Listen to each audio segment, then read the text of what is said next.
Okay, so I shared at the end of July, literally like last week, that August is going to be my indie fragrance um, highlighting month. So this is Heaven Sent by Shannon.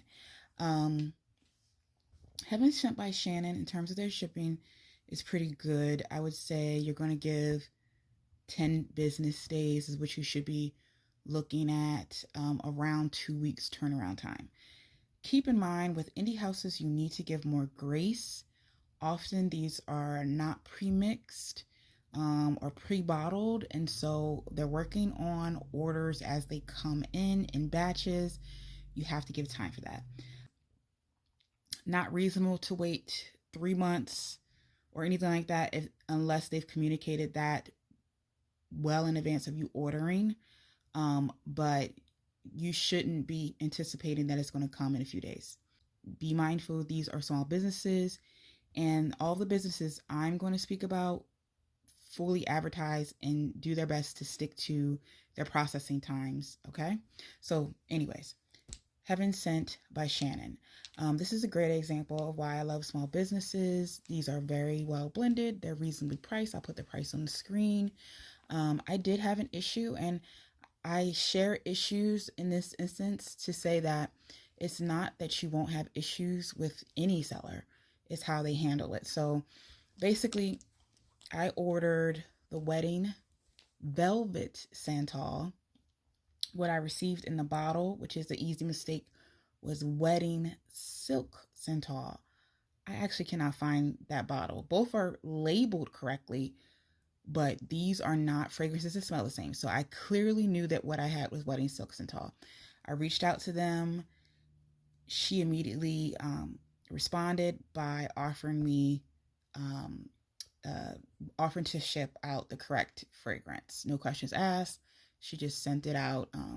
Wonderful customer service. And so, from the customer experience point of view, she gets a 10 out of 10.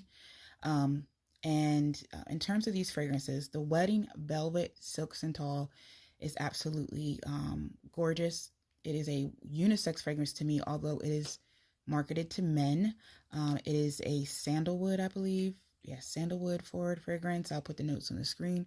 Really like this. It would be more suited for cooler weather, not necessarily winter, but I would say early fall at least. So I'm holding on to it for now. And I think I'm going to anticipate that this will get stronger as it sets. And then self love. Self love is already there. Self love is a musk fragrance. One of the things I do to test a fragrance, like a musk, because a fragrance like this with the notes, I'm going to put the notes on the screen. It can be a little deceiving. Like, you can smell it, but you kind of go nose blind to it a little bit.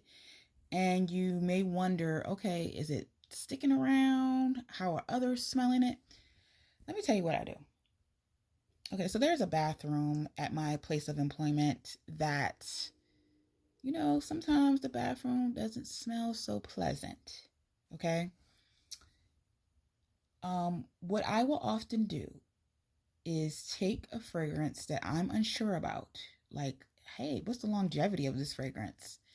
And I will spray it on a bathroom wall. I know. I will spray it on a bathroom wall. The walls are washable and the walls are tiled or whatever. They're washable surfaces, so they're not um, drywall. But anyways, so I will spray them on like a wall surface. So that's number one. So it's not a fabric. And let me tell you, it was really bad one day. And I was like, oh, next time I come and use this restroom, I'm going to bring down something in my pocket and see. I had this in my purse and I wanted to know, oh, how, what's the longevity on this? It's probably like first thing in the morning, like early morning, I should say. This lasted in that bathroom, meaning every time I walked into that bathroom, I smelled this until I left work. Yeah. So it was pleasant for me. it was pleasant for everyone else who walked in there, and if it wasn't, it smelled better than what was in there.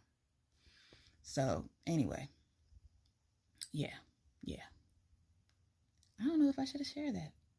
Okay. All right, bye.